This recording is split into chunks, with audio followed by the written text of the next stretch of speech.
Hola, Hola, hola. Hola, hola a todas. Hola. ¿cómo están? Bien, gracias a Dios. Bien. Bien, bien, Mariluz, qué bien que te vemos. Bueno, Bien, me gracias. da gusto verles. ¿Cómo les ha tratado la semana, el profetismo? ¿Cómo vamos?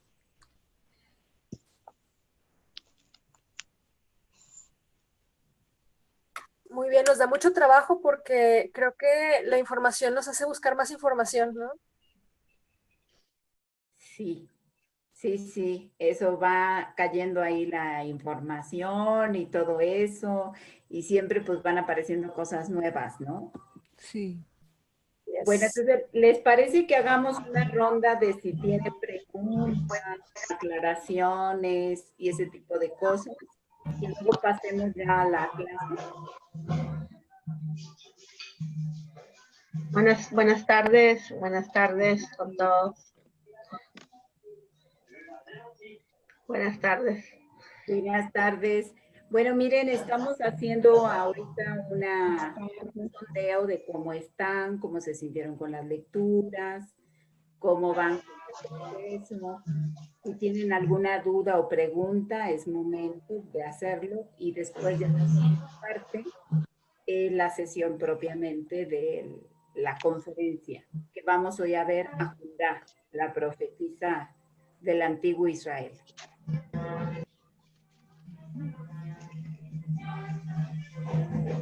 Les vamos a pedir que cierren sus micrófonos, quienes no están participando, para que podamos tener.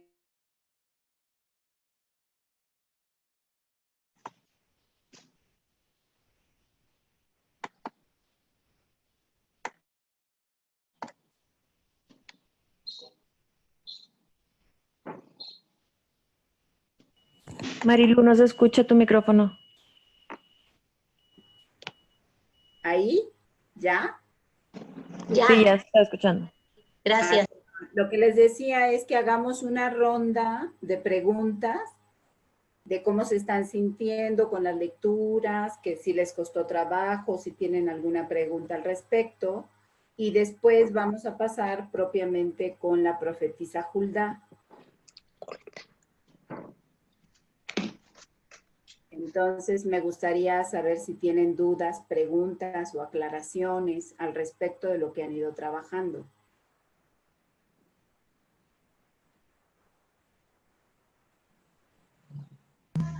Mariluz, como yo no pude estar hace 8 días, pregunto si la sección de hace 8 días está grabada para no desubicarme tanto. Sí, todas las sesiones están grabadas. Tú las puedes bajar cuando, o sea, puedes entrar a ellas en el momento en que tú quieras. Ok, ya buscaré entonces. Gracias. Sí. ¿Alguna otra pregunta? Pues yo más que una pregunta quería compartir un poquito sobre la metáfora del matrimonio que esta autora plantea. Me pareció interesantísimo la forma como lo explica y lo desmenuza durante todo el artículo. Me gustó mucho. Y bueno, y como dijeron la semana pasada, pues nos derrumban las imágenes de Oseas, Ezequiel y Jeremías, ¿no? Lo que plantean las compañeras. Me gustó también mucho los aportes, creo que es Vero y alguna otra compañera más en el foro, es muy interesante, coincido mucho con ellas. A mí me cuesta, no me atreví a ponerlo en el foro porque a veces escribir supone también tenerlo más claro. Me cuesta mucho aceptar la metáfora del matrimonio, o sea, yo sí le veo muchos límites hoy día. Entonces, entiendo que en el contexto del antiguo Israel, en ese momento todo el tema de la fertilidad, de la familia tribal, entiendo, es mucho más entendible esa metáfora como que pueda ser asequible como un ideal, el matrimonio, la pareja, la familia. Creo que hoy día, no sé, estamos en un cambio no sé, de época, de muchas cosas, en que a muchas mujeres, pues yo no soy tan joven, pero mis compañeras de equipo son más jóvenes, les cuesta mucho todo el tema de los compromisos a largo plazo, ¿no? De lo que es un matrimonio. A mí esa metáfora me cuesta aceptarla y no me, el argumento que al final de todo, en algún momento puede estar la reconciliación y el perdón. No sé, hoy día creo que, no sé si las mujeres, los movimientos feministas tendríamos que buscar también otras metáforas, intentando como entenderla en el contexto del pueblo de Israel en estos momentos, ¿no? Se me cae mucho de la mano y lo que plantea la autora, ¿no? Dicha por un hombre a un auditorio masculino también, ¿no? Yo me compadezco mucho de las mujeres que tienen que escuchar esto, en aquella época, por supuesto, pero también hoy día en los púlpitos solemos escuchar estas lecturas y no sé, cuando uno tiene un poquito más de mirada, nos duele un poquito más todas estas comparaciones, ¿no? Nunca es el marido el que se la acusa, siempre es la víctima, prácticamente es mucho más víctima que la mujer. Entonces me cuesta mucho aceptar esta metáfora y le veo muchas limitaciones. Aunque comparto con la autora la forma en como ella la desmenuza, me gusta mucho, ¿no? Desde el punto de vista pues literario o histórico. Sí, qué bueno que lo tocas. Miren, hay que entender que en el judaísmo de antes como en el de hoy, y esto lo digo porque estoy dando otro curso sobre el estudio de las religiones. ¿Qué era? Y la semana pasada yo di un curso sobre judaísmo y estuvo un compañero judío de la comunidad judía de México y él nos explicaba justamente que hasta el día de hoy se mantiene la idea de que la mujer es propiedad en el judaísmo. Entonces, tú te casas, pero eres propiedad del marido. Y hasta el día de hoy, para que te divorcies, el marido tiene que preguntar cuánto le van a remunerar por divorciarte. Entonces, un poco para entender que en el mundo judío, les voy a pedir que cierren sus micrófonos, por favor, porque se oye otra conversación. Se oye como que alguien está viendo la televisión o la radio por ahí. Gracias. Entonces, les decía que la metáfora del matrimonio, antes como hoy, en el mundo judío, es que la mujer es propiedad. Y cuando ella quiere divorciarse, solamente puede divorciarse porque demuestre que no es atendida sexualmente por su marido. Y eso es muy difícil de comprobar, porque siempre la verdad la tiene el varón.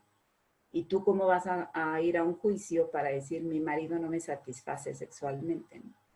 Entonces, eso es la única manera porque la mujer puede pedir el divorcio. Pero usualmente no lo pide porque es el varón el que lo tiene que pedir. Y además, cuando ella lo pide, él tiene derecho a pedir que le indemnicen por el tiempo con el que estuvo con ella. ¿Qué les parece? Es así la situación matrimonial en el mundo judío. Ahora va de judaísmos a judaísmos, ¿no? El judaísmo ortodoxo y más abierto, ese no es así. Pero en el general, en los judaísmos casi todos, la mujer es propiedad del varón. Entonces, entender el contexto sumamente patriarcal del que viene este escrito, ¿no? Y por eso la metáfora matrimonial, estoy de acuerdo con lo que has dicho, es una metáfora que se presta para el control de los cuerpos de las mujeres, de la economía de las mujeres, de la sexualidad de las mujeres, ¿no? Por parte del marido. Y que cuando esto pasa o se espiritualiza, porque es lo que ha sucedido en el contexto cristiano, o católico, romano, o en general en el cristianismo, y se dice que las mujeres, sobre todo las religiosas, son las esposas de Cristo. Otra vez esa metáfora es una metáfora de poder. Porque entonces quien representa a Cristo, ¿quiénes son? Pues son las autoridades, el patriarcado eclesial. Lo que resulta entonces que terminamos sometidas las religiosas a ese poder patriarcal. Entonces, la metáfora matrimonial es utilizada justamente para el control de la sexualidad, de los cuerpos y de la forma de pensar de las mujeres, pero sobre todo de la economía de las mujeres. Bueno, era lo que quería comentar un poco a propósito de lo que has puesto en la mesa. Gracias. ¿Alguien más? Sí, yo me quedé con una duda de la sesión pasada. Sí. Bueno, hace unos 5 años más o menos que empezó a hacer como público la lectura de Asherah, como la diosa, como el espíritu de Yahweh. Yo soy maestra de historia universal y estos últimos 5 años he investigado mucho y no he encontrado, hasta ahora que doy con el libro de casa, no había encontrado ninguna bibliografía donde se explorara el panteón politeísta. Eh, en todas las religiones paganas originales hay esta triada de diosas, la doncella, la madre y la anciana, o particularmente en la celta, por ejemplo. Y me llamó mucho la atención de la sesión pasada, que hablaba de Asherah, Rahab y Astarte. Digamos que son una analogía de las fases de la diosa. Está ahí una doncella, una madre y una anciana, como serían las egipcias, las celtas, las americanas. No, más bien es una trinidad feminista. Así como existe la trinidad patriarcal, existe la trinidad feminista. Solamente que las han puesto, las han categorizado por edades y generaciones. Y así las han mitificado o remitificado, pero a lo patriarcal, ¿no? Porque el asunto de ponerla como madre, como anciana y como joven es un desfase de generaciones. Eso es muy del mundo occidental. Entonces, yo prefiero pensar en Asherah, Astarte y Rahab como una trinidad feminista, como la antítesis de la trinidad patriarcal, diríamos así. Ahora, Javier Picasa, en el texto que ustedes leyeron, si ustedes pueden conseguir ese libro de las mujeres en la Biblia judía, que es un tomo de este vuelo, solamente les fotocopié ahí una partecita, en su primera parte él habla de las diosas borradas, de las diosas perdidas de Israel. Y entonces él explica que estas diosas fueron humanizadas y fueron suplidas, o sea, como no podían ser diosas porque es demasiado para las mujeres, entonces las humanizaron y las pusieron como Sara, Agar, Lía y Raquel. Leí ese capítulo, ya lo conseguí, chicas, está en Mercado Libre, si lo quieren buscar, cuesta 700 pesos con envío, así que vale la pena. Bueno, y entonces ya lo leíste y ahí dice justamente eso, ¿no? Que fueron humanizadas, porque sí, corrían un peligro de el judaísmo antiguo, no quería competir, poner a Dios competitivo con las diosas. Y además, pues este ritual de Elías, que mata a los 450 profetas de Asherah, Rajé y Astarte, pues eran las Baales, ¿no? Las diosas Baales. Por eso el traductor, como no se ve bonito que Dios pelee con las mujeres, entonces mejor Dios pelea con los Baales. Y así los masculinizaron. Qué interesante, y es mucha información que está como que siempre velada. Esta semana, leyendo para contestar el ejercicio, me encontré con un video de Facebook, lo puse ahí en la tarea, de esta Sí, chica. lo vi. No la conozco, pero es bien interesante porque habla, yo no tengo una Biblia físicamente para poder probar los textos que ella maneja, pero hay una parte que me impactó mucho donde dice de que el Espíritu Santo da pecho, ¿no? Como una madre. Entonces, habla del hebreo, les voy a compartir el link en el foro. Sí. Es una jovencita. Sí, de suyo el Espíritu Santo no es el Espíritu Santo, es Ruach, ¿no? El Ruach. Voy a intentar pasarles una breve explicación. Miren, ¿cómo pasó a ser Espíritu Santo en masculino? Si encuentro la diapositiva la pasamos ahora mismo, y si no, pues mientras se los voy platicando. El asunto es que la feminidad o lo femenino de la divinidad siempre estuvo presente en el pueblo hebreo. Esa es una realidad. Lo que pasó después es que cuando hacen la monarquía, tienen que justificar al Dios único. Eso lo expliqué la clase pasada. al monarca, al rey.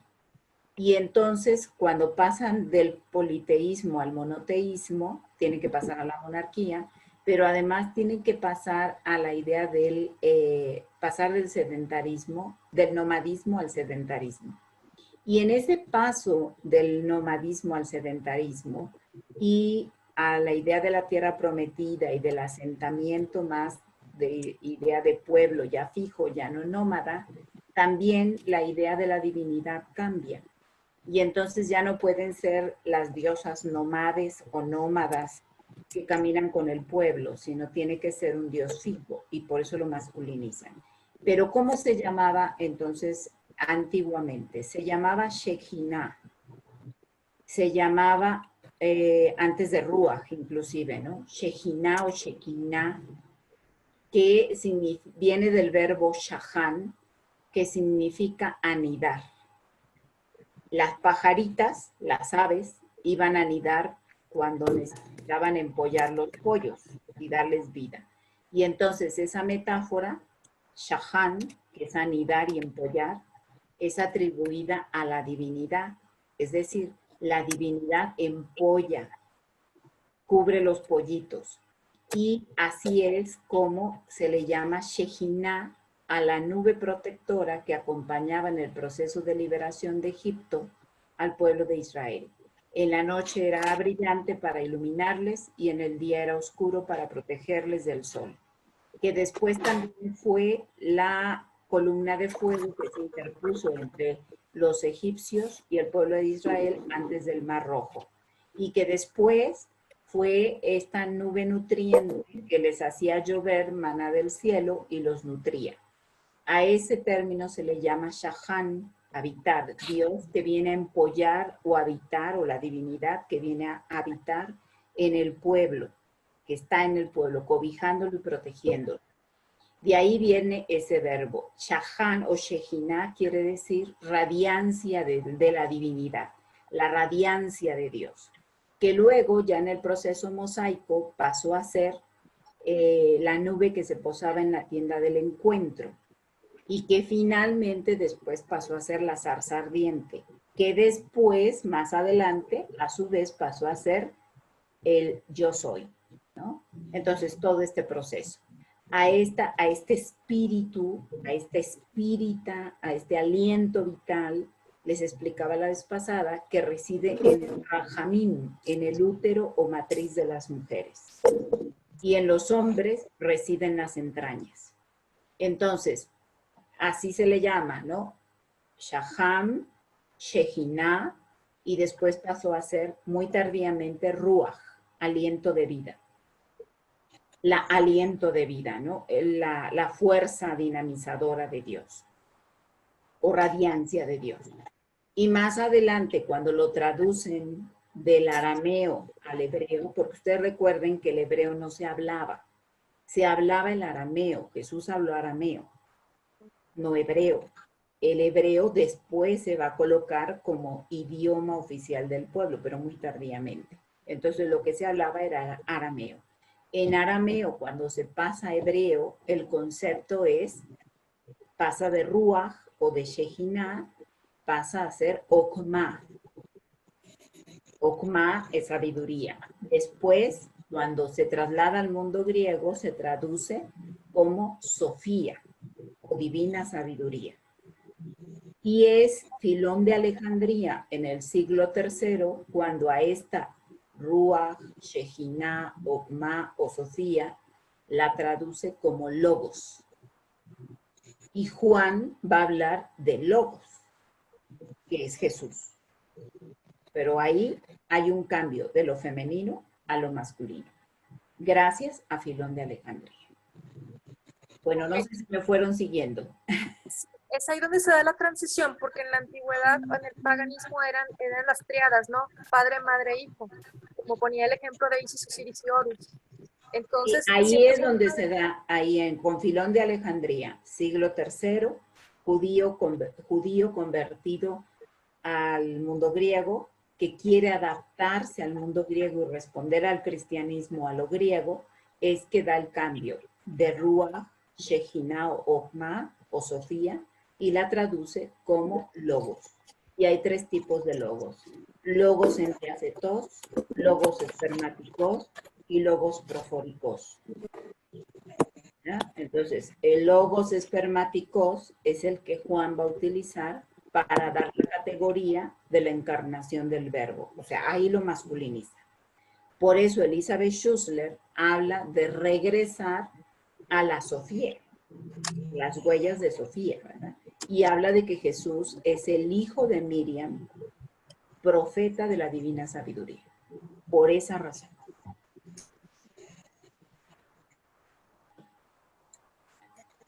No sé si aclaré tu duda. Sí, totalmente. Muchas gracias, Marilu. Sí. ¿Alguien más?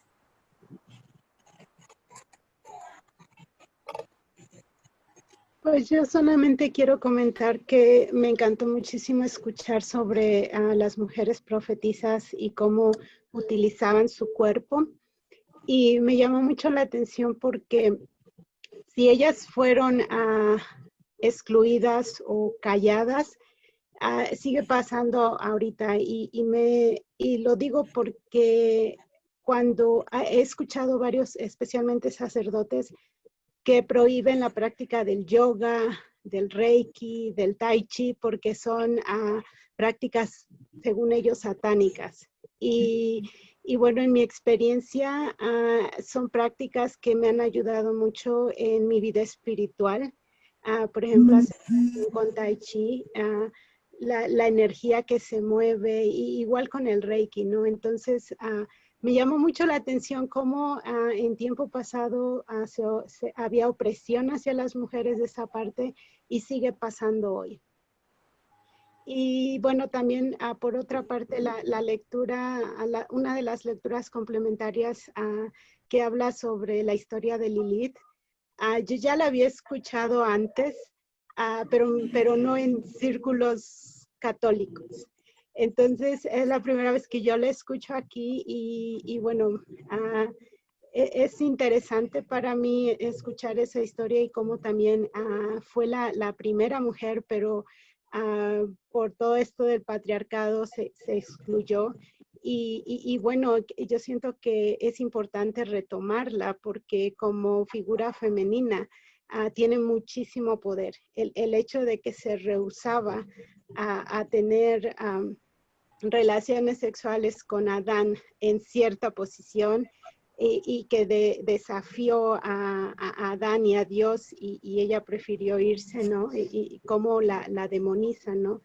Estaba leyendo una reflexión acerca de ella y bueno, en esta reflexión se considera que la serpiente que supuestamente tentó a Eva es Lilith, que regresa al paraíso a tratar de rescatar a Eva también. Y que ella es la que Lilith le enseña lo que es la sabiduría, ¿no? Entonces, solamente eso, rescatar esas dos cosas de la clase y de la lectura que me parecieron muy, muy interesantes. Sí, para quienes no han, gracias, para quienes no han leído, gracias Laura, quienes no han leído a Lilith, lean ese texto porque es maravilloso, justamente porque es una mujer que rescata su erotismo y su sexualidad. Se adueña de su cuerpo, de su sexualidad y de su erotismo. Y entonces eso hace que sea suplida por Eva, la mujer que sí se dejó dominar. Y por eso Lilith hace un acto de sororidad apareciéndose en forma de serpiente para liberar a Eva. Y de suyo la libera, ¿no? Porque ustedes recuerden la narrativa donde aparecen como una especie de maldiciones de Dios, que Dios no maldice, por supuesto, en el texto, sino es el redactor patriarcal el que está diciendo, y tu deseo tenderá hacia tu marido, enojado de que la otra vino y rescató a Eva. Entonces, es eso, ¿no? Es la dueñez de su propia corporalidad, diría Rita Laura Segato, ¿no? Como Eva se adueña de su propia libertad, de su propia decisión, de su propia autonomía. Y entonces pareciera, desde el mundo patriarcal pareciera, que Eva es castigada por este hecho. Pero el texto no dice eso. El texto dice que al final Dios les acompaña, la divinidad les acompaña al final del paraíso, les hace sus vestiditos y hace que dos ángeles caminen con ellos, ¿no? Dios no se queda enojado, más bien se queda sorprendido por la osadía de Eva de tomar la capacidad de decidir entre el bien y el mal. Y eso pues la hace grande, ¿no? Pero hay que releer a Eva en otras categorías. Bien, gracias Laura por tu comentario. Un comentario más y pasaríamos a la sesión propiamente. Que digo, ya esto es parte de la sesión, ¿no? Clarificar, ahondar en dudas o en comentarios. Marilú, Sí. Isabel, llegué tarde, disculpen, estaba coordinando algunas cosas que aquí con lo del COVID nuestra gente va muriendo y queríamos ahí.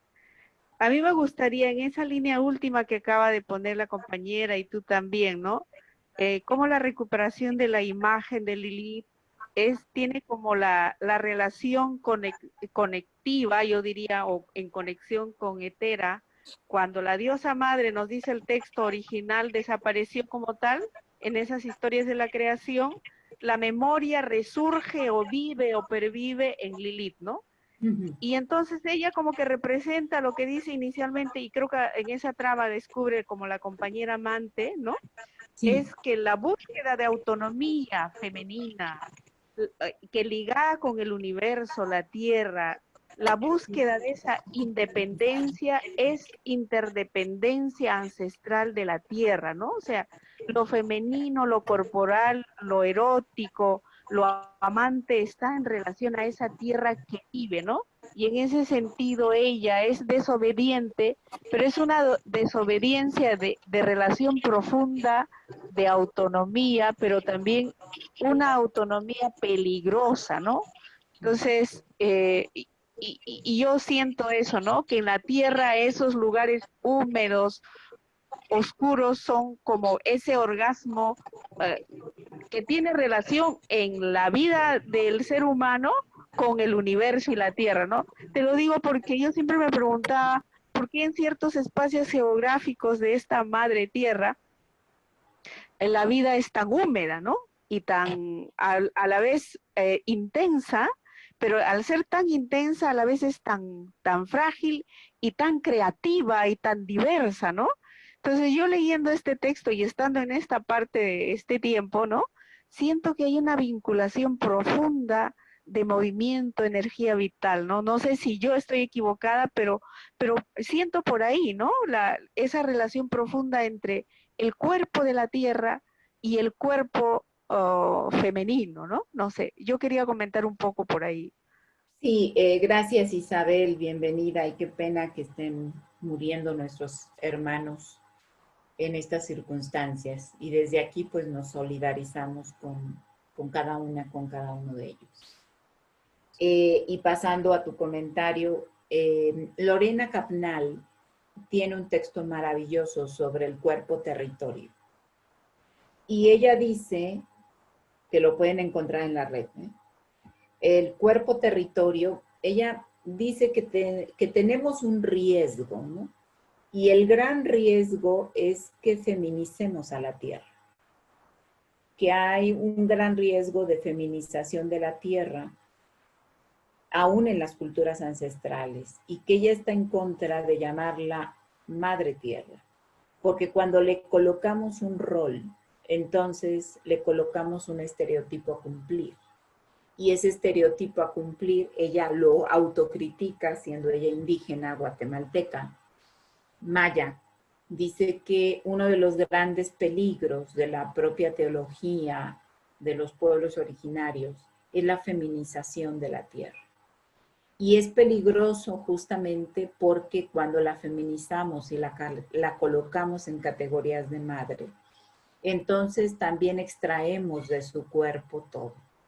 Y así como a la madre le pedimos que nos dé, que se sacrifique, que nos cuide, que sea incondicional, etc., también se lo pedimos a la tierra. Y así como a la madre se le viola, se le penetra sexualmente, así también a la tierra se le penetra se le viola y se le extrae el fruto de su vientre. Por eso es tan peligrosa la metáfora de la feminización de la tierra. Eso para dejarlo por un lado. Y que ella tampoco está de acuerdo en llamarla madre tierra, porque justamente es revictimizarla en este modelo latinoamericano y caribeño en el que la madre es a la que explotamos, a la que sacrificamos, a la que violentamos, a la que le construimos un altar el 10 de mayo, pero en el caso de México, que es el día en que se celebra el Día de la Madre, pero todo el año estamos explotándola o estamos violentando. Por un lado, se le ama exaltadamente a la madre y por el otro lado se comete feminicidio con la mujer, ¿no? Entonces ella habla de estas dos realidades y dice que el cuerpo de la tierra como el cuerpo de los seres vivos, de cualquier ser vivo, hombre o mujer, y también de los seres vivos, animales, plantas, minerales, microorganismos, son territorios, son terrenos que siempre han querido ser expropiados por el patriarcado y sobre todo por el patriarcado mercado. Entonces, los cuerpos de las mujeres, antes como hoy, que han sido colocados como cuerpos territorio, cuerpos de propiedad, yo les estaba hablando ahorita, antes de que llegaras, que en el judaísmo, y eso me lo acaba de decir un judío, todavía se sabe que la mujer es propiedad. O sea, ella no tiene derecho a amar, es propiedad. Y para pedir el divorcio, el que tiene que pedirlo es él. Y cuando lo pide, tiene que pedir también una cantidad de indemnización por devolver a esa mujer. O sea, le van a pagar para que la devuelva, ¿no? Entonces, para repudiarla. Actualmente en el judaísmo es así. Entonces, esto que pasa en el judaísmo pasa también en otras religiones, ¿no? Si ustedes ven en la Iglesia Católica, por ejemplo, una mujer que quiere dejar al marido tiene que demostrar que el tipo le ha sido infiel por alguna causa y por no sé qué y no sé cuándo. Ella tiene que demostrarlo. Mientras que si el marido pone una causa de infidelidad, ipso facto la anulan el matrimonio. Entonces, para que ustedes vean que el cuerpo territorio sigue siendo un sentido de propiedad. Cualquier cuerpo territorio.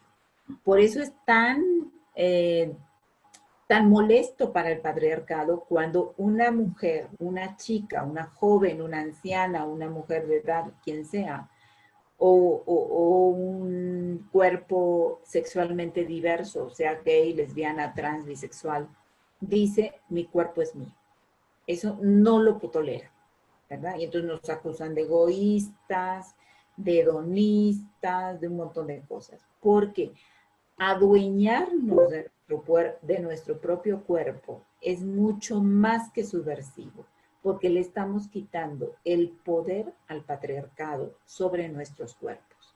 Pero no solo al patriarcado, al capitalismo neoliberal, al colonialismo, a la lógica del mercado, a todo esta lógica economicista, le estamos quitando el poder cuando le decimos, no es, mi cuerpo es mío, porque entonces lo estoy expropiando, me lo estoy apropiando y le estoy quitando el poder de expropiación que tiene el sistema político, económico y religioso sobre mí.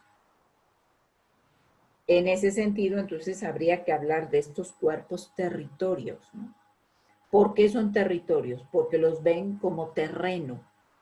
¿Y el terreno para qué sirve? Para extraerle bienes. Para sembrar, sí, pero para sembrar hay que penetrar.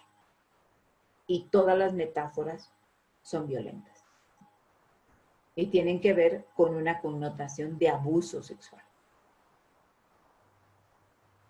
No sé si te aclaré un poco en esto, Isabel. Me gusta que dices que, bueno, la tierra es un cuerpo femenino, pero hay esos riesgos, ¿no? Entonces, a mí me gusta pensar más en la tierra como un ser vivo, independientemente de que si es mujer o hombre, para no feminizarlo y terminarlo exponiendo a una expropiación, ¿no? A una feminización, pero a lo negativo. En ese sentido, Marilú, si nos clarificas, por ejemplo, en el último documento que salió, en el documento preparatorio, esta del Sínodo para la Amazonía, salió como categoría teológica el, el cuerpo territorio como revelación divina. Ajá. Pero eso ya no ha vuelto a salir así expresamente como revelación divina. En ese sentido, es un cuerpo sagrado, Sí. Y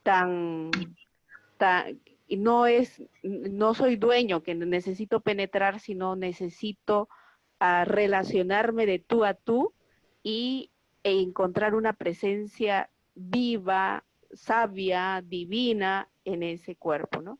Entonces, no sé si esto nos podrías clarificar como categoría de revelación de una presencia divina viva. Sí, ¿Es posible? mira, acuérdate que la revelación es una manifestación de lo sagrado.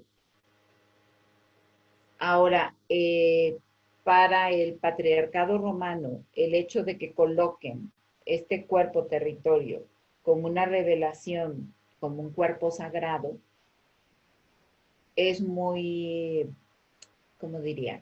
Muy atrevido en la lógica patriarcal, porque entonces estaríamos reconociendo que hay otra divinidad, ¿no? Que hay una revelación de lo sagrado en esta corporalidad.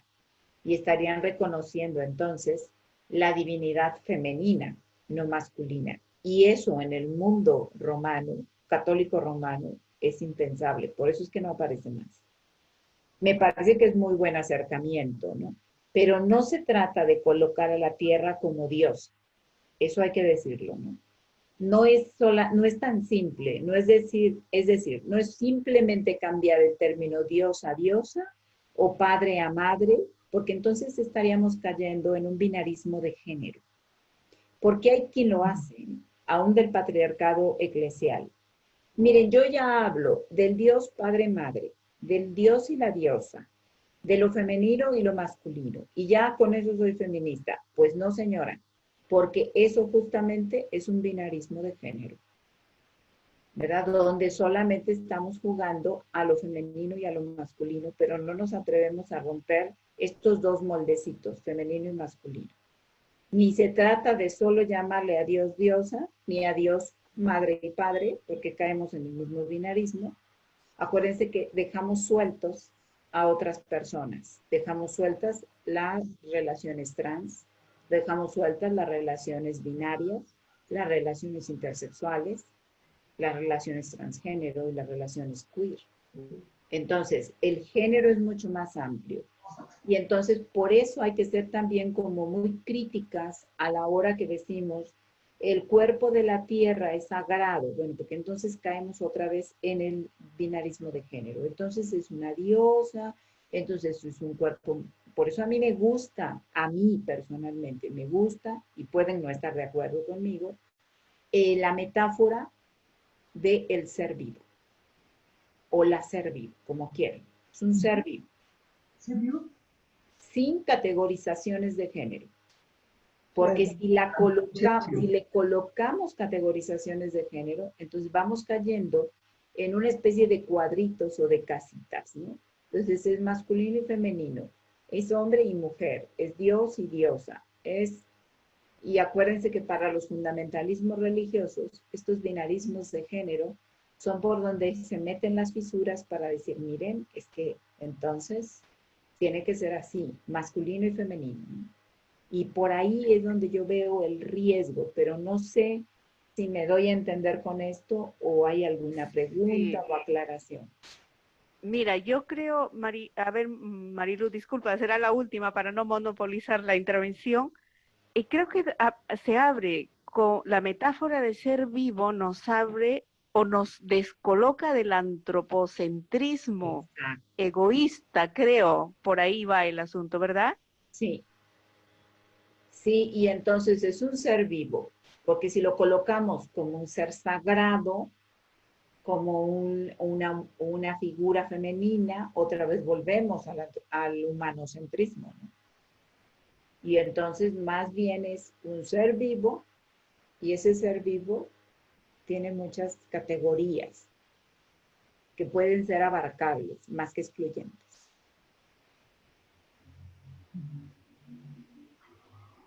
Bueno, ¿algún otro comentario? Gracias, Isabel, por tu intervención. Gracias, Marilu. Yo tengo que decir sinceramente que he quedado descolocada, porque yo que trabajo con campesinos y con indígenas, y ellos me han dado de beber todo eso de la feminidad de la tierra, y me gusta tu idea, porque es más global, es más general. Y en este momento que estamos luchando contra el desmadre que se está haciendo con talar los árboles, esa es la fibra de ellos. Entonces me va a tocar, pero investigar más sobre lo que tú acabas de decir, o buscar dónde me apropio, me domino de ese pensamiento tuyo. Ah, bueno, mira, yo te voy a enviar unos textos, les voy a enviar a todas unos textos de Lorena Capnal. Ella tiene unos textos maravillosos justamente donde hace una crítica a eso, ¿no? Ahora, esta propuesta que yo estoy haciendo, yo tengo algunos escritos por ahí que van a publicarse apenas, uno en portugués y otro en inglés. Y en español no, porque a mí no me publican en español, quién sabe por qué. Entonces, será por lo mismo, ¿no? Pero van a ser publicados, yo tengo el texto en español y se los voy a pasar con la condición de que no lo suban a la red. Ok. ¿Sí? Entonces, pues, lo leen Sí. ustedes, porque si lo suben a la red, entonces ya no me publican, ¿no? Entonces, no lo suban a la red, es para uso personal de ustedes.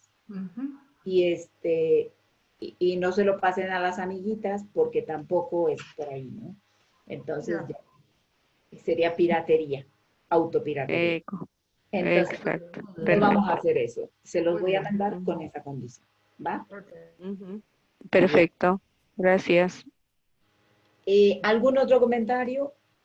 ¿O vamos a nuestra Julda? En esto que mencionas, fíjate que yo coincido mucho contigo, Marilu,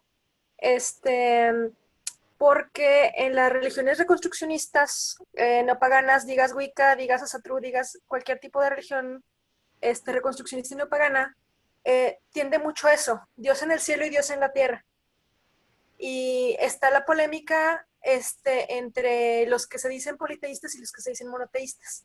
Yo coincido absolutamente contigo en la idea del Kybalión del todo, porque se concentra lo femenino y lo masculino y es lo mismo.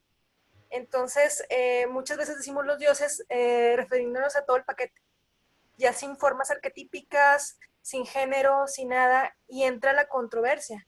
No, es que si eres wicano, tienes que ser politeísta, no puedes ser moniteísta. Es lo mismo. Bueno, yo coincido, comparto mucho tu idea. Sí, de pronto sí somos medio politeístas, ¿eh? Porque eso de tener la Trinidad y explícala, a ver. Claro. Pues sí, sí somos un poquito politeístas, ¿no? Por ejemplo, el catolicismo irlandés, pues ese fue el éxito de su sincretismo, porque los celtas tenían dioses para aventar para arriba, y por eso se abrazaron muy bien el catolicismo, al igual que la santería cubana. Así ¿no? es. Entonces, son sincretismos que fueron realmente perfectos. Entonces yo comparto mucho tu idea, porque así creo yo que es la divinidad, ¿no? Diversa, ¿no? Absolutamente. Sí, no la podemos encerrar en un monoteísmo, en un único modo de ser, ¿no? Pero bueno, entonces para eso existe la tercera persona de la Trinidad que nos salva tanto, que es la Ruach, Shekhinah, Okma o Sofía, que es esa mujer loca callejera que se soltó el pelo y salió por las calles, dice Proverbios 8, a predicar. Bueno, entonces, ánimo. Bien, voy entonces a pasar, gracias por sus comentarios, voy a pasar a Julda o a Yulda o a Julda, como le quieran llamar. La voy a poner aquí en compartir pantalla. Espero que me deje, que me deje la compartidera de pantalla. Y vamos a ver si me permite.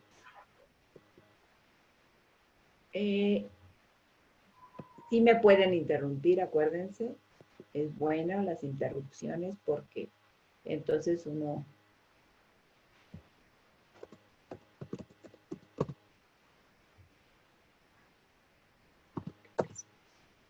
No, déjenme ver. A ver si ya.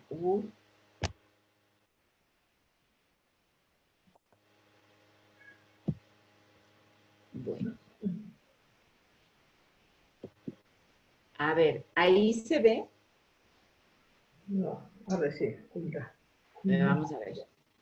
Ahí está. Ustedes me dicen si se compartió o no. Sí. Sí, sí. Ya está. Correcto, correcto. Bueno, entonces, ¿quién es la Yulda? Que esa me encanta a mí también, porque es muy buena mujer, fascinante como las otras. En fin. Entonces, la Yulda nos habla de los relatos antiguos, ¿no? Hulda o Yulda. Son relatos sobre Hulda que cuentan eventos de los días de Josías, es decir, de la reforma religiosa en Israel, entre el año 630 y el 609 antes de la era cristiana. Estamos hablando de un poquito antes de ir al destierro a Babilonia. Acuérdense que Babilonia son los iraquíes actuales, ¿no? Entonces, por eso los iraquíes y los Israel, nada que ver, no se pueden ver.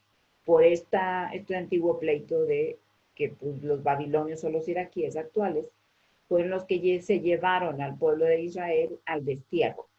Y que cuando están escribiendo Éxodo, están escribiendo desde la experiencia del destierro en Babilonia.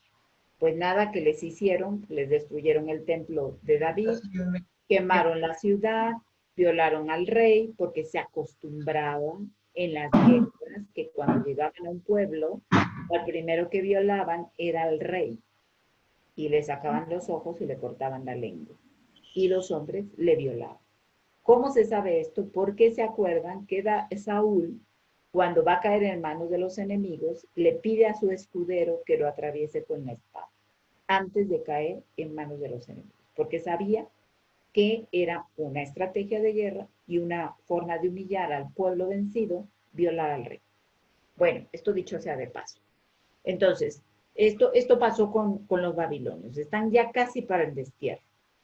Y entonces esta misma redacción de los profetas anteriores está muy comprometida en este periodo de la reforma religiosa de Josías. Podemos decir entonces que la distancia entre los eventos narrados y el propio texto sobre Hulda es considerablemente pequeña, o sea, casi está fielmente narrada. La confirmación de la profetisa sobre el contenido del libro encontrado en el templo.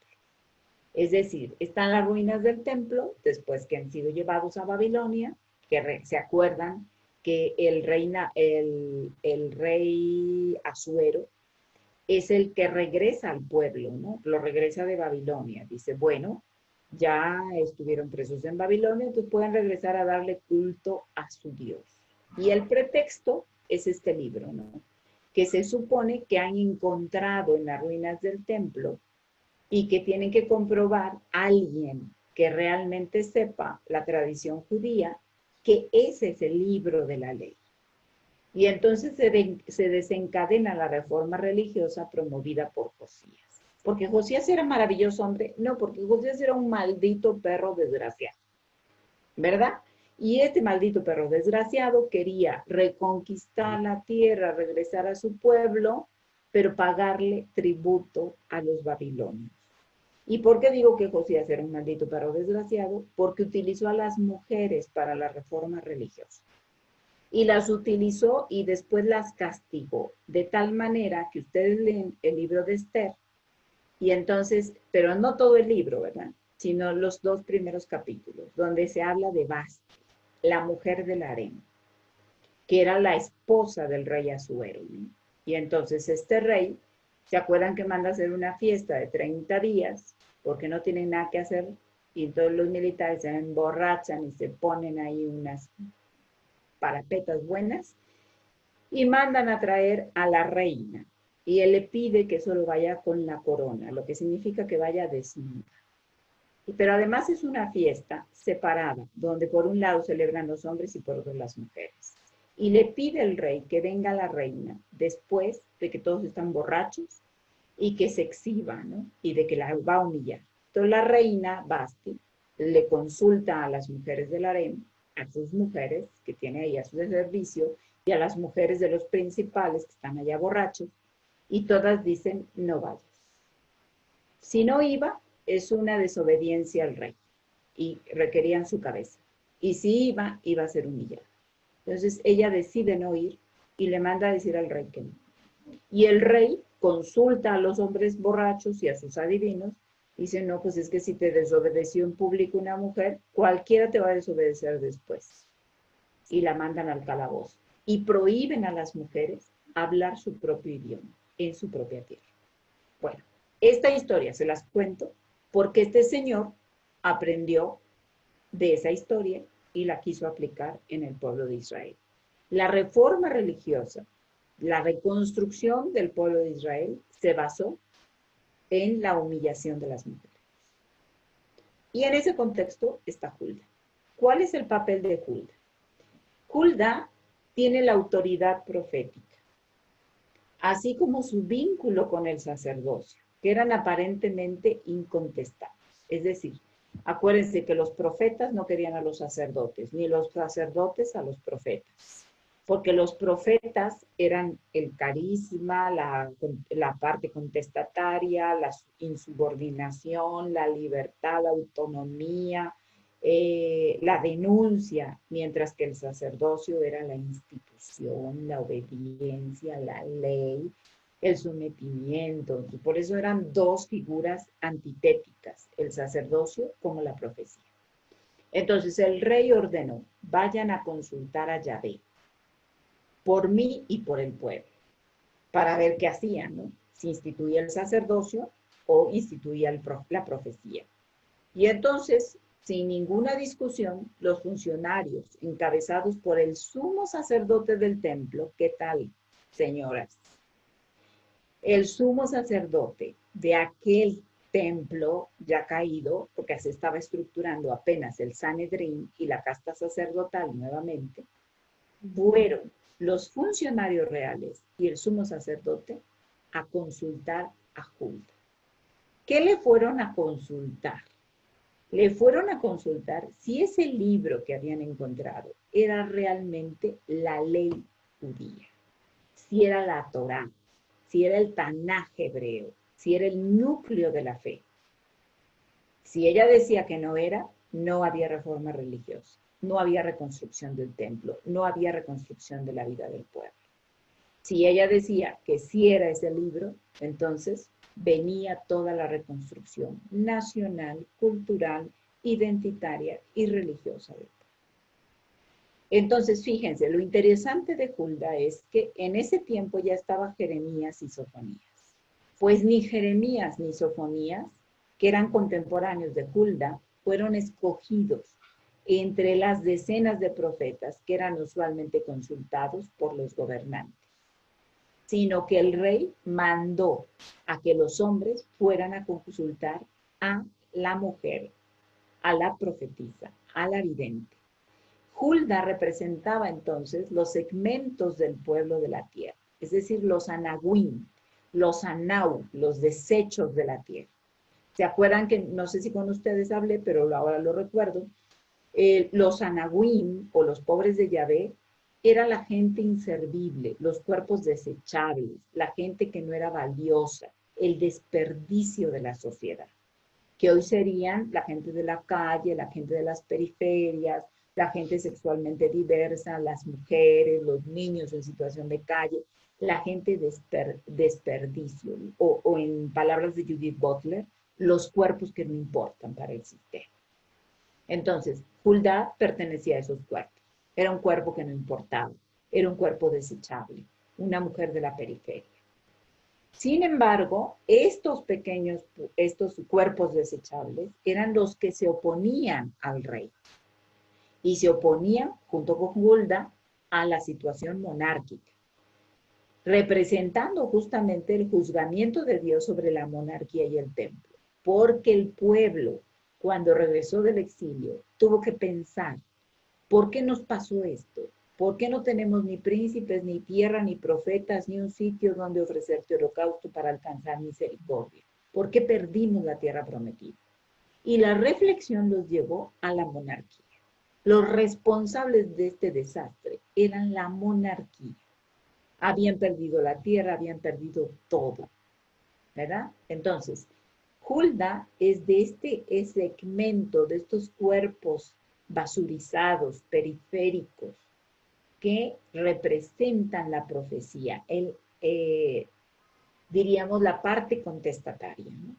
Y entonces, este trabajo va a intentar descubrir la importancia de esta profecía, que representa la crítica sutil, pero también la crítica descarada, del deuteronomista a la reforma de Josías. Esa reforma, por más que la hayan querido poner los modelos patriarcales como lo mejor, era una reforma basada en la injusticia hacia las mujeres, basada en la construcción de cuerpos basurizados, de cuerpos desechables, de personas que desechaba el sistema. ¿Por qué? Porque querían quedar bien con Babilonia, formar una colonia que pagara impuestos. Y entonces querían una estructura jerárquica y patriarcal al estilo del imperio babilonio. Esa es la crítica que hace Hulda. Para alcanzar este objetivo, estudiamos al pueblo de la tierra, que puso a Josías en el trono, ¿verdad? O sea, el pueblo, el patriarcado, colocó a Josías en el trono. Y nos preguntábamos cuáles son los ligámenes entre Judá y la familia de Godolías en el momento crítico del conflicto con Babilonia. Y esto nos ayuda a descubrir el verdadero sentido de las palabras de Judá, del grupo que ella representa, ¿no? Que son la gente desperdicio de la tierra. Ninguna reforma puede tener futuro si en su centro está la gloria del templo y no la vida del pueblo. O sea, lo que les interesaba era la gloria del templo, la gloria de la monarquía, la estructura, el templo, la construcción, cuántos metros, de qué tamaño, qué telas, qué oro le vamos a poner al templo, a costa de la vida del pueblo. Y entonces ella es lo que va a denunciar, ¿verdad? De nada nos sirve una reforma de templo y de todo si no está en el centro de esa reforma la vida del pueblo. Y entonces en Segunda de Reyes 22 se narra que el rey Josías, informado de que había sido hallado un libro durante los trabajos realizados en el templo de Jerusalén, mandó a consultar a Yahvé respecto de las palabras de este libro que fue encontrado, porque se dudaba que realmente fuera. Y hace una misión, ¿verdad? El rey quiere justificarse, fíjense, quiere justificarse con la palabra de Judá.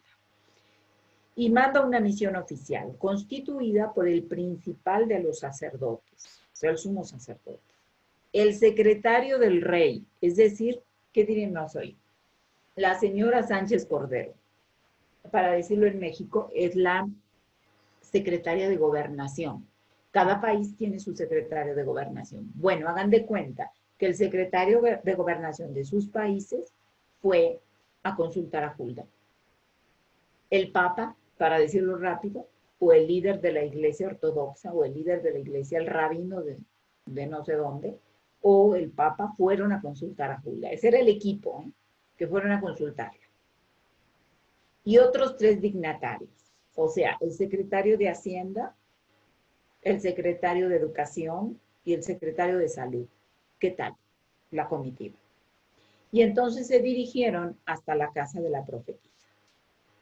Y preguntémonos, ¿por qué este grupo tan selecto fue a consultar a Yahvé por boca de esta mujer, habiendo tantos profetas hombres, tan reconocidos por el rey, tan respetados por la sociedad, tan hijos de profetas? ¿Por qué no fueron con Jeremías o con Sofonías? Ambos eran contemporáneos del rey Josías. O más todavía, ¿por qué no consultaron a las decenas de profetas que hacían parte de la corte del mismo rey y que eran consultados normalmente por los reyes? ¿Por qué tuvieron que hacerlo con una mujer? Y la pregunta no se debe al hecho de que Hulda sea mujer, pues la Biblia conoce varias profetisas como Miriam, que ya la hemos mencionado, como Débora, que vimos hace 8 días, como Noarías, que veremos en unos días, y Ana.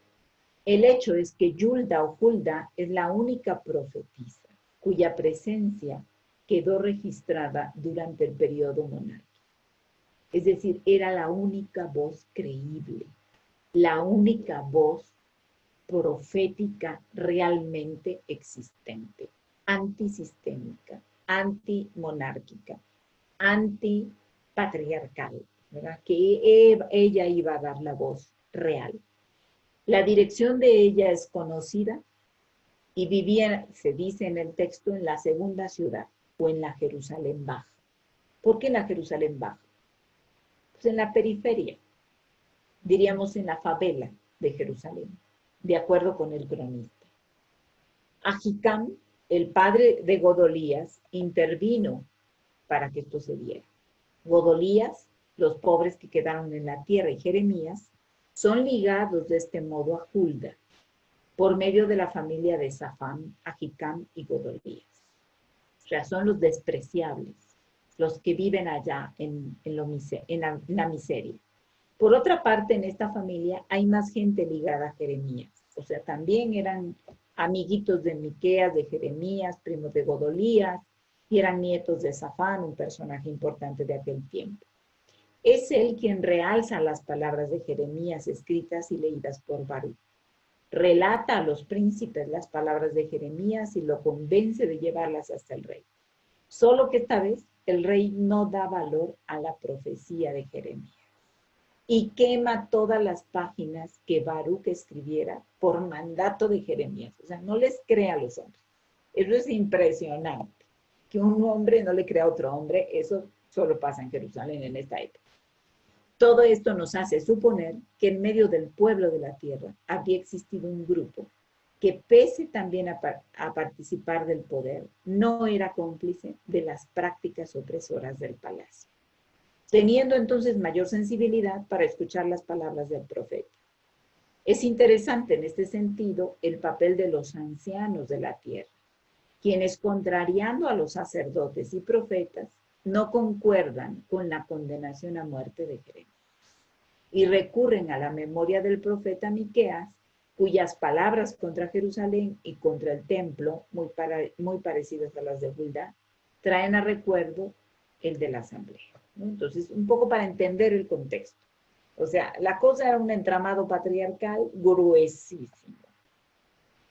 Y Hulda es la portavoz de este grupo, quien da autoridad a las palabras del Deuteronomio y dice que este realmente es el libro del Tanaj. Liga la propuesta de los pobres de la tierra con las palabras del libro de la ley y se sitúa decididamente contra la ciudad y el templo, las causas de la opresión que pesaban sobre los más pobres. Ella lo va a denunciar. Hulda es la profetisa política que además está del lado de los pobres. Es decir, que los políticos van a consultar porque saben que esta sí les va a decir la verdad y no va a andar con miramientos. Le temen, la respetan, no creen en la palabra de los hombres más que en la palabra de ella. ¿Por qué? Porque ella está del lado de los pobres, porque ella está del lado de los que sufren. Bien, voy a dejar hasta aquí la presentación. No voy a avanzar en ella y me gustaría que hiciéramos una ronda de comentarios. Esta es la profetisa Hulda. Y entonces dejar algunas preguntas de tarea. Y las preguntas de tarea son entonces, ¿cómo se liga la profecía feminista con la tarea política feminista? Estas dos tienen que ir ligadas, ¿no? Vamos a ver cómo se van ligando. La profecía feminista, ¿qué características tiene la profecía feminista? A diferencia también de la profecía de los hombres. ¿Hay diferencia? ¿Cuáles son?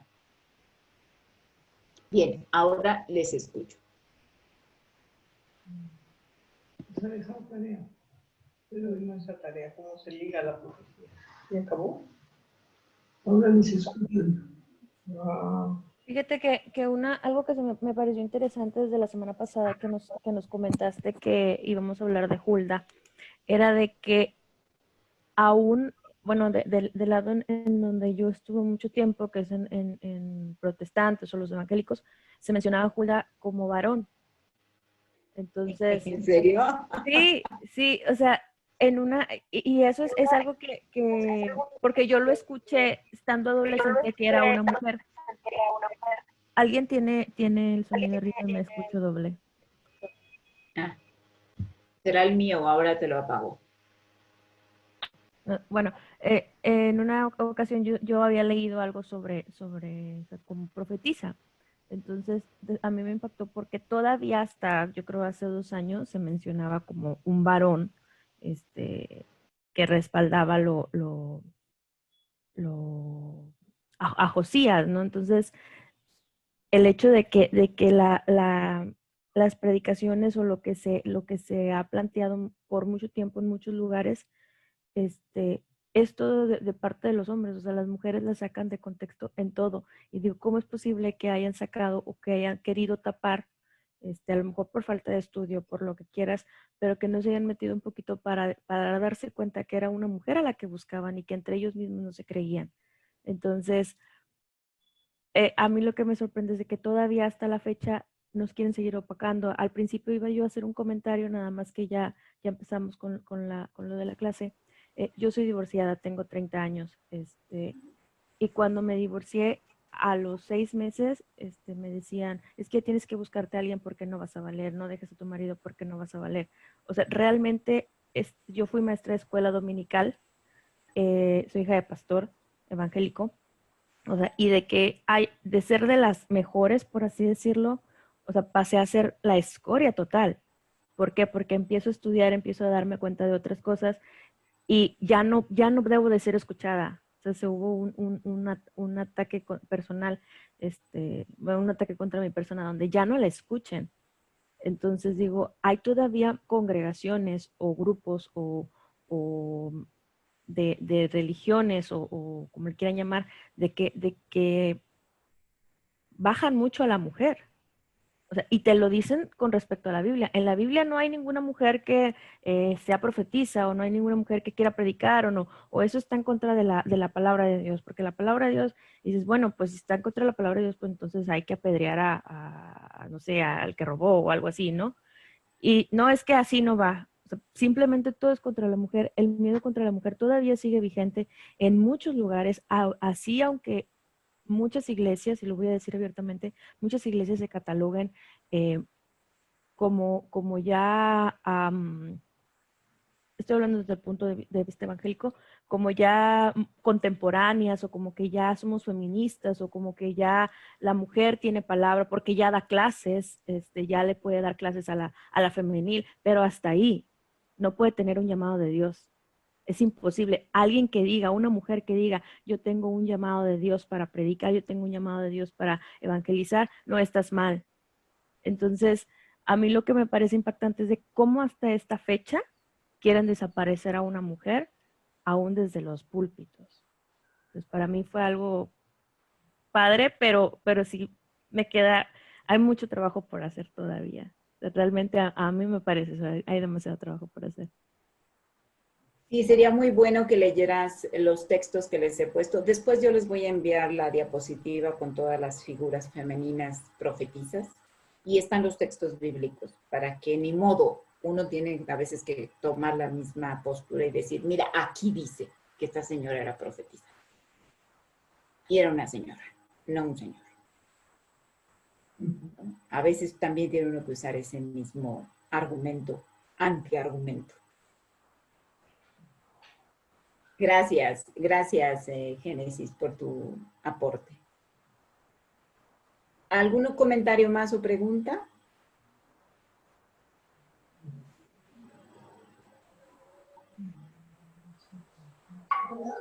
La validación la profetisa o la pitonisa tiene que ver, lo comentaba en la tarea, como el nivel del oráculo de Delfos, ¿no? O sea, la mujer tiene lo vimos con la mamá la otra esposa de Abraham, ¿cómo se llamaba? Agar.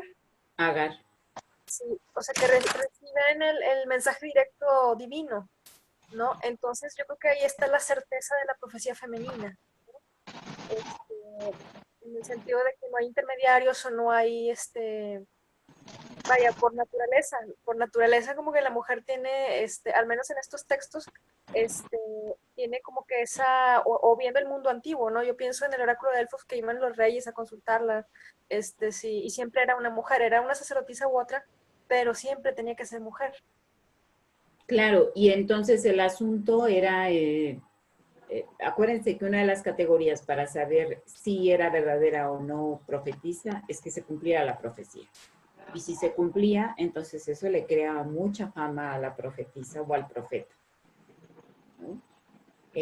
Ahora, tal vez lo que diferenciaría entre un profeta y una profetisa es cuáles son las técnicas adivinatorias que se usan, ¿no?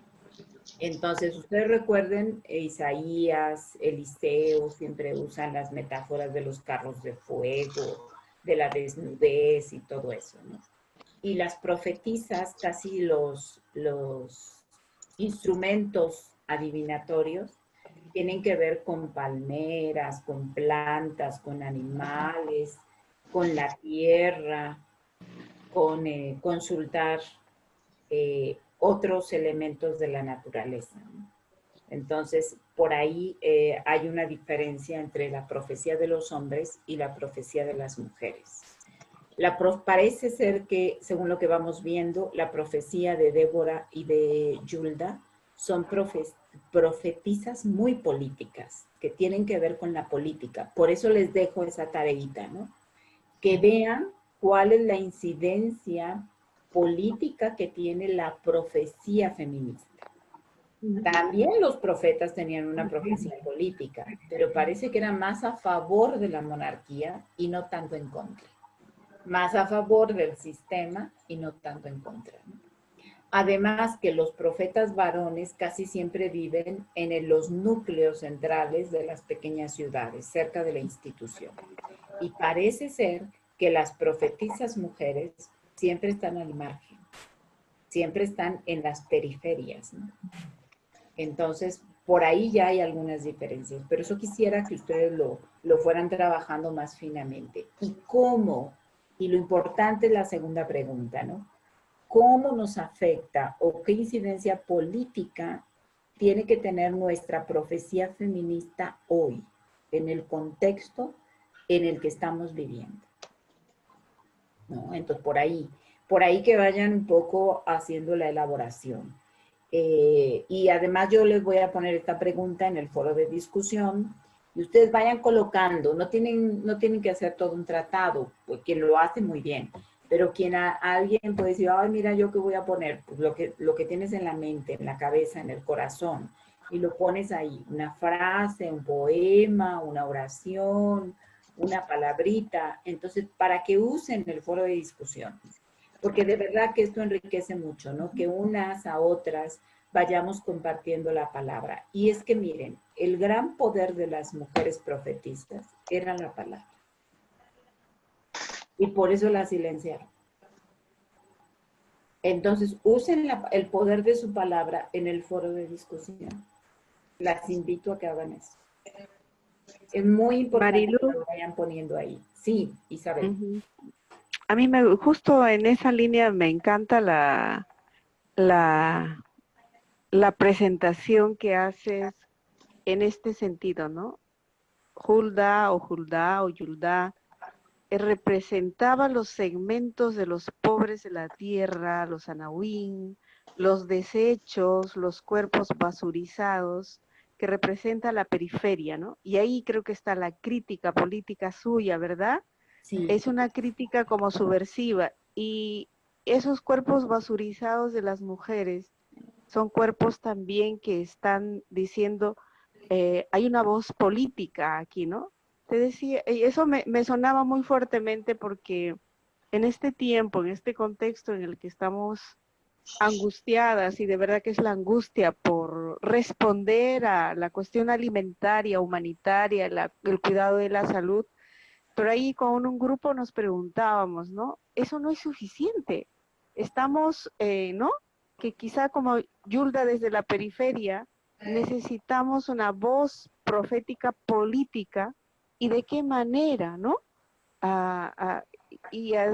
No solo la denuncia, sino el proceso de posicionamiento de estos cuerpos basurizados que tienen que decir, ¿no? Porque justamente lo que acabas de decir, ¿no?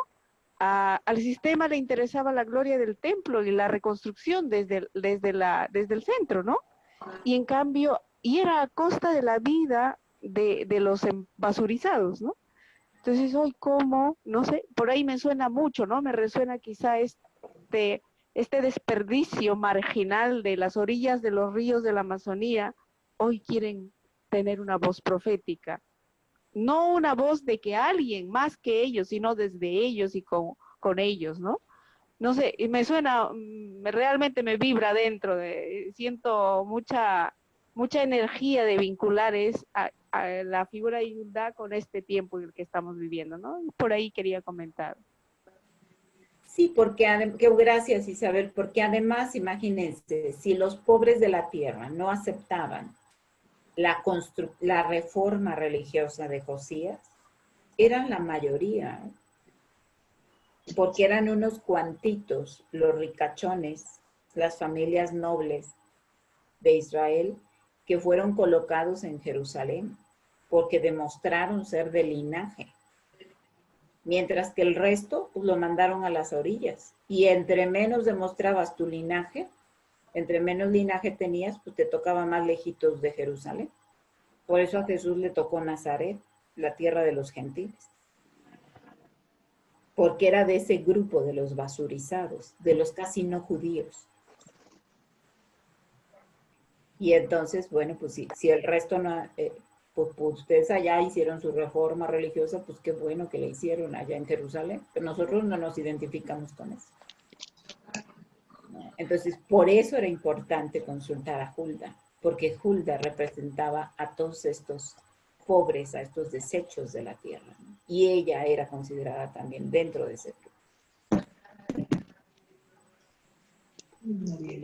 Yo quería comentar algo. Por ejemplo, desde la clase pasada, de la asesoría pasada que mencionabas, Marilu, las características que tenían las profetisas, me preguntaba yo, ¿cuántas realmente profetisas hay actualmente o habemos? Pero a veces, como también han sido invisibilizadas en la Biblia y no se nos ha enseñado así, y a veces no se despierta en nosotros esa curiosidad, a lo mejor en su momento, ahorita sí, de querer conocer o investigar más sobre ellas. Actualmente puede que haya varias o habemos varias y no lo sabemos.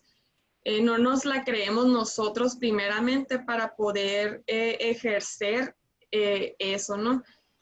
Porque, por ejemplo, esas características que tú decías, yo las veía mucho en mis compañeras. Yo pertenecía a grupo de danza dentro de la iglesia.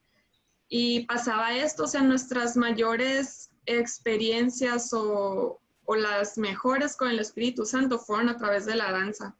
Y el Señor a veces pues nos mostraba o nos revelaba algunas cosas, ¿no? A través de sueños o de algún pensamiento que luego resultaban que se cumplían o resultaban ser realidad, pero pues nosotros no, yo desconocía, por ejemplo, todas estas características o todas estas funciones, y creo que eso es importante, ¿no? También identificarlo y creérnoslo, ¿no? Para poder pues hacer ejercer estas funciones, ¿no? De las profetisas. Sí, gracias por tu comentario, Vero, ¿verdad? Mira, aquí hemos de ser muy claras y cuidadosas también. porque Marcela Lagarde habla del imaginario mágico que hay en cada mujer. Y ella dice que ese imaginario mágico muchas veces no nos ayuda, porque podemos caer mucho en idealismos, ¿no? Entonces yo sí quiero quiero advertir que la profecía siempre tiene una dimensión política y una dimensión ética, de compromiso concreto en situaciones muy concretas de crisis social, económica, cultural, etcétera, ¿no? Y que tiene una práctica muy concreta hacia la justicia social, hacia la postura ética, no moral, sino ética, y que tiene elementos muy concretos, ¿no? Porque sí también hay que ser muy cuidadoso con estos movimientos, luego un poco de imaginario mágico, donde en todo ven profecía. Y ahí hay que ser atentas, ¿no? Porque tampoco podemos caer en ese extremo de decir, bueno, ya todo es profecía. No, no, no. Vamos a ser muy serias a la hora que hablamos de la profecía, para decir, la profecía siempre tiene una dimensión de justicia social, de cambio y de incidencia política y de denuncia, pero también de persecución. Porque no es así de fácil que queremos ser profetizas y luego no queremos sufrir. Porque quien denuncia es perseguido. Quien denuncia hasta puede sufrir feminicidio, ¿no? No sabemos qué fin tuvo la profetisa Hulda, pero lo más seguro es que ella vivió un feminicidio. Entonces, ahí sí tenemos que ser muy serias a la hora que colocamos la idea de las profetisas. Entonces, profetiza no es tener solamente, no lo desprecio, pero no es solamente tener sueños o tener ideas o que un espíritu vino y me habló. Con eso hay que tener cuidado por ese imaginario mágico del que habla Marcela Lagarde. Que luego las mujeres caemos mucho en eso, ¿no? Y tenemos que ser muy atentas, muy críticas y autocríticas ante esas situaciones. Y lo dejo ahí a propósito de lo que ha comentado Vero, ¿no? Me da la oportunidad para traer a colación a Marcela Lagarde en esto de los imaginarios de cada mujer, ¿no? Y ella dice, pues, que a veces somos muy románticas, muy soñadoras, porque así nos construyó el patriarcado. Y queremos estar atentas a eso, ¿no? Entonces, un poco por ahí. Pero hay que hacerlo muy seriamente, ¿no? No, sí, muchas gracias porque sí era como algo que me quedaba nublado, ¿no? No me quedaba así como que muy claro de identificar, ¿no? A las profetisas o identificarnos, pero ya con tu comentario me queda más claro, ¿no? Y también quería mencionar eso, por ejemplo, de la danza, porque no se considera, por ejemplo, ¿no? Actualmente, o al menos en la denominación en donde estoy, como una manifestación, ¿no? Del Espíritu Santo, ¿no? Que casi a veces los dogmas que establecen, a veces los quieren hacer casi bíblicos. Entonces me parecía muy interesante, que es algo que yo había visto en algún tiempo en mi congregación, que era a través de la danza, pero no se le considera como tal, ¿no? Como una manifestación. Sí, porque Gracias. tiene que ver, ¿te acuerdas que lo comentamos? Tiene que ver con la erótica, ¿no? Cuando tú danzas, hay un goce de sensualidad en tu cuerpo. Y entonces eso es lo que les da miedo. ¿Qué? Finalmente, ¿no? Eso es lo que amedrenta, ¿no? Que las mujeres tengan deseos, erotismo, sensualidad, gusto, placer, orgasmos, bueno, eso ya es demasiado, ¿no? Y eso pasa mucho por la danza. Gracias, Marilu. Sí. Adelante, un comentario más y cerramos la sesión.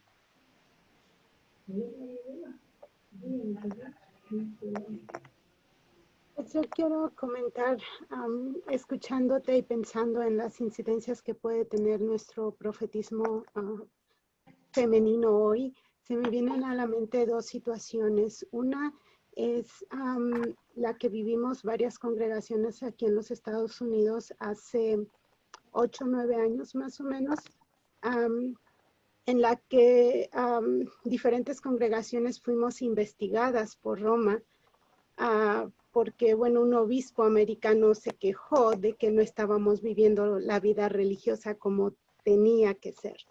Entonces, algo similar que compartíamos estas congregaciones es que no vestimos hábito y que estamos enfocadas en cuestiones de justicia social como lo es la inmigración, cuestiones feministas, trabajo con los pobres. Entonces, para este obispo, pues nosotras no estábamos viviendo como verdaderas religiosas. Y lo interesante es que nosotras tuvimos que pagar esa investigación. Y aparte, las preguntas realmente fueron preguntas sin sentido realmente, porque nos preguntaban cuántas veces rezamos la liturgia de las horas, cómo es nuestra vida comunitaria, qué tipo de liturgia de las horas rezamos, porque la mayoría de nosotras utilizamos una liturgia con un lenguaje inclusivo. Entonces, tenía que ser una liturgia aprobada por la iglesia, ¿no? Y bueno, fue un momento muy difícil porque realmente es sentirse juzgado por el trabajo que uno está haciendo, ¿no? Y que la gente lo reconoce, pero no la iglesia como institución. Y bueno, una segunda situación, he estado mucho en contacto con un grupo de mujeres que se hacen llamar mujeres católicas romanas sacerdotisas.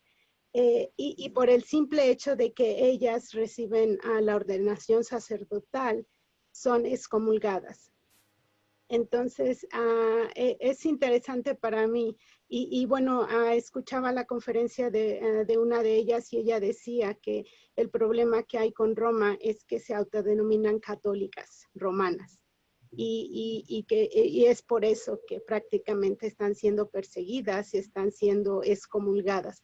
Porque si no ocuparan ese nombre, a lo mejor no había mucho problema. Entonces, yo creo que tiene tintes políticos en el ámbito de la iglesia como institución y que es cuestión de poder y que como mujeres, pues ciertamente tenemos que caber en la caja en la que nos ponen y si nos salimos de ahí, estamos en problemas. Exacto, gracias Laura, pues los ha expresado muy bien, ¿no? Justamente tiene una dimensión política.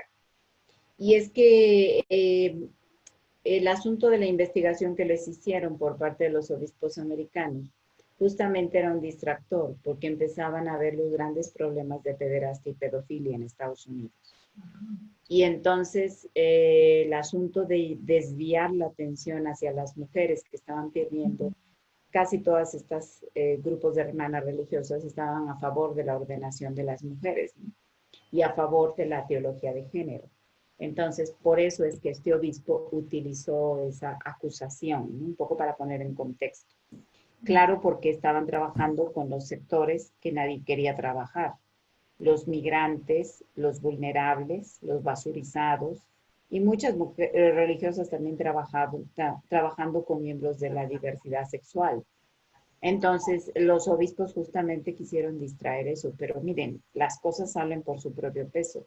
Después de lo que pasó en Boston, el caso de Boston, de ahí se vino todo para abajo, ¿no? Y entonces, pues, las mujeres somos perseguidas cuando hacemos disidencia social.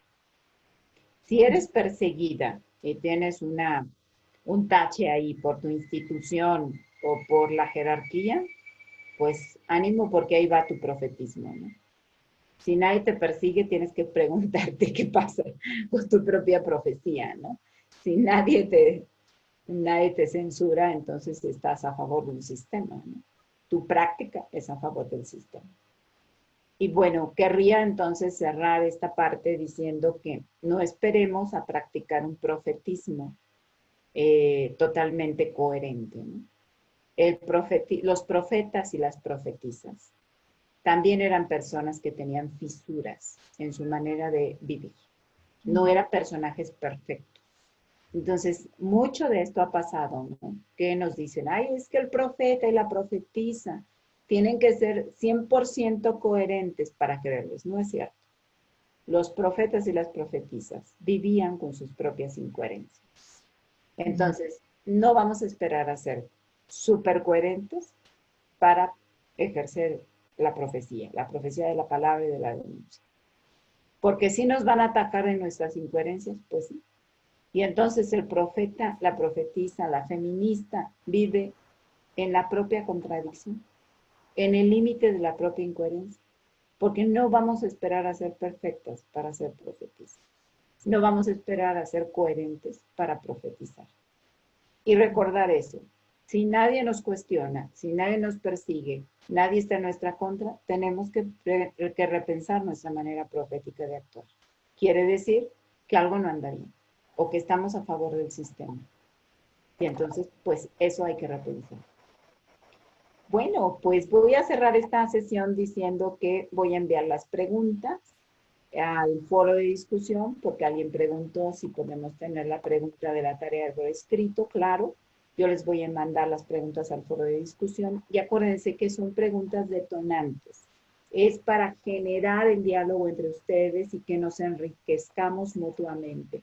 No solo la profesora tiene la palabra, sino aquí todas, todes podemos compartir, ir haciendo a lo largo de la semana las reflexiones necesarias para ir profundizando en este modelo de los profetisas.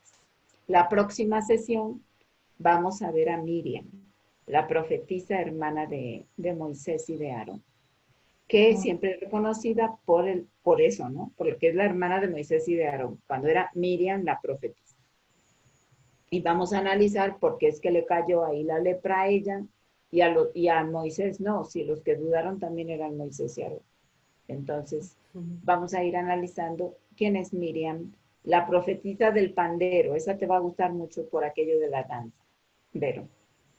Entonces, ahí vamos a ver esta profetisa que no solamente entraba en éxtasis, sino que también danzaba y cantaba y tocaba el pandero y era una mujer alegre. Porque a veces pensamos que la profetisa tiene que ser una mujer agria, enojada, triste o flagelante, ¿no? No, es una mujer alegre, gozosa, pero no se las adelanto. La vemos entonces en 8 días.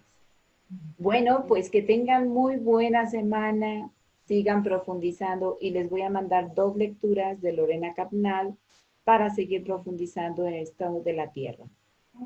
Que tengan muy buena noche. Un abrazo para todos. Gracias para todas. Gracias. Muchas gracias, muchas gracias. Nos vemos. Buenas noches con todos. Gracias. Hasta luego. Gracias.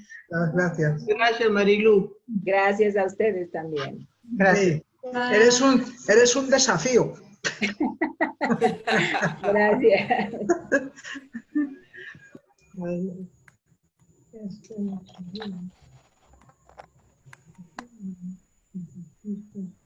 Salud, que salga.